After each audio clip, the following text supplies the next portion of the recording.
আসসালামু আলাইকুম। আজকে আমি তৈরি করছি কোরিয়ান নুডলস। কোরিয়ান নুডলসগুলো কিন্তু বাজার থেকে কিনলে আমরা অনেক টাকা দাম দিয়ে কিনতে হয়, আর এটা কিন্তু ঘরে বানানো একদমই সহজ, একদমই ইজি। আর খুব সহজে আমি আজকে আপনাদের সাথে কোরিয়ান নুডলসটি তৈরি এবং নুডলসটা ফ্রাই শেয়ার করতেছি। আশা করি আপনাদের ভালো লাগবে। ভালো লাগলে অবশ্যই একটা লাইক দিয়ে ভিডিওটি দেখা শুরু করুন।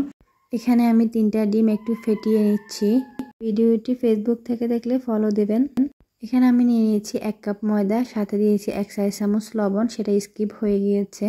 তো এখন যে ডিমটা আমি ফেটিয়ে রেখেছিলাম, এই ডিমটা দিয়ে একটু একটু করে আমি ব্যাটারটা তৈরি করে নেব।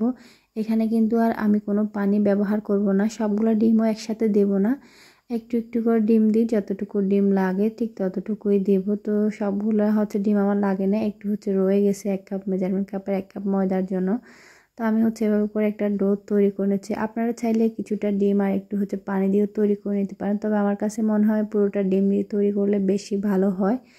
তো আমি সবটা ডিম দিয়ে এরকম একটা ব্যাটার তৈরি করে নিচ্ছি। এখন আমি এগুলা দিচ্ছি, কেটে নিচ্ছি রুটি তৈরি করার জন্য। আমি এখানে আজকে 300 গ্রাম ময়দা নুডলসের জন্য করেছি, তো ব্যাটার তৈরি করেছি। এখানে আমার 3টা ডিম লেগেছে। আপনারা চাইলে আপনাদের প্রয়োজন অনুযায়ী বাড়িয়ে কমিয়ে নিতে পারেন। সেক্ষেত্রে ময়দাটা যদি বেশি নেন, ডিমটা হয়তো একটু বেশি লাগবে, তো চাইলে আবার একটু পানি দিয়ে গুলে নিতে পারেন। যাই হোক, আপনারা আপনার পছন্দ অনুযায়ী তৈরি করে নিতে পারেন। খুব বেশি কিন্তু পানি এখানে দেওয়া যায় না, হয়তো আপনি দিলে 2টা ডিম সাথে হয়তো হাফ কাপ পানি দিয়ে ডোটা তৈরি করে নিতে পারেন। খুব বেশি কিন্তু পানি দিলে এটার স্বাদ আর টেক্সচার দুইটাই নষ্ট হয়ে যাবে। তো এখন আমি এটা রুটি তৈরি করে নিচ্ছি। ভিডিওটি যদি আপনি ইউটিউব থেকে দেখে থাকেন, সেক্ষেত্রে অবশ্যই চ্যানেলটাকে সাবস্ক্রাইব করে রাখবেন। আর এই ধরনের ভিডিও যদি আপনি আরও পেতে চান, অল অপশানটি সিলেক্ট করে রাখবেন। এক্ষেত্রে আমি যখনই ভিডিও দেব আপনার কাছে নোটিফিকেশান চলে যাবে। আমি এখানে একটা রুটি তৈরি করে নিয়েছি। মোটামুটি আমার রুটিটা তৈরি হয়ে গেছে। এভাবে করে আমি সবগুলো রুটি তৈরি করে নেব। আর এখন আমি এই রুটিটা দিয়ে নুডলসটা কেটে নেব। রুটিগুলো কিন্তু খুব বেশি মোটা হবে না, আবার খুব পাতলাও হবে না।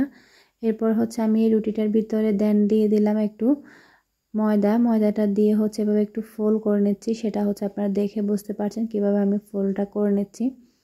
এরপর আপনি আপনার সুবিধা অনুযায়ী কেটে নিতে পারেন, যে কোনো শেপে, বা আমি যেভাবে কাটছি সেভাবে কাটতে পারেন। আবার চাইলে রুটিটা এমনি লম্বা রুটি রেখে এটাকে দেখি আপনি এরকম কাটার দিয়ে এমনি লম্বা লম্বা করে কেটে নিতে পারেন। আবার একটু অসুবিধা হলো কোনো স্কেল বা কোনো কিছুর সাহায্যে এরকম চাপ দিয়ে কাটতে পারেন। সেক্ষেত্রে প্রত্যেকটা সাইজ সমান হয় আর কি, আঁকাবাঁকা হওয়ার সুযোগ থাকে না। এরপর এগুলো আমি এভাবে হাত দিয়ে খুলে নিচ্ছি।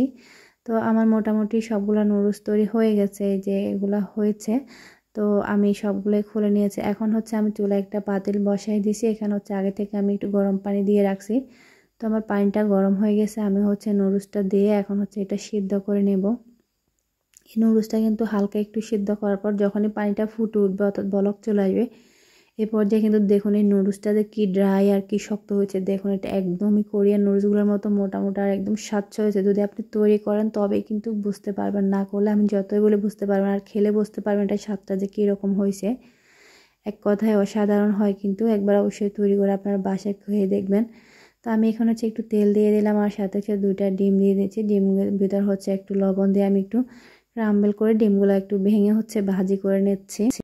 এখন আমি এখানে প্যান বসিয়ে দিয়েছি। আবার দিয়ে দিলাম আমি 2 টেবিল চামচ তেল। খুব বেশি তেল দেবো না। সাথে দিয়ে দিলাম আমি একটু পেঁয়াজ কুচি, আর দিয়ে দিলাম 1 চা চামচের মতো রসুন কুচি, আর হাফ কাপের মতো দিয়েছি আমি পেঁয়াজ কুচিটা দিয়ে আমি নুডলসটা দিয়ে একটু নেড়ে ছেড়ে এভাবে এখন দিয়ে দিলাম উপর থেকে টমেটো সস, আর সাথে দিয়ে দেবো আমি যে ডিমটা ভাজি করে রেখেছিলাম সেটা আমি দিয়ে দিব।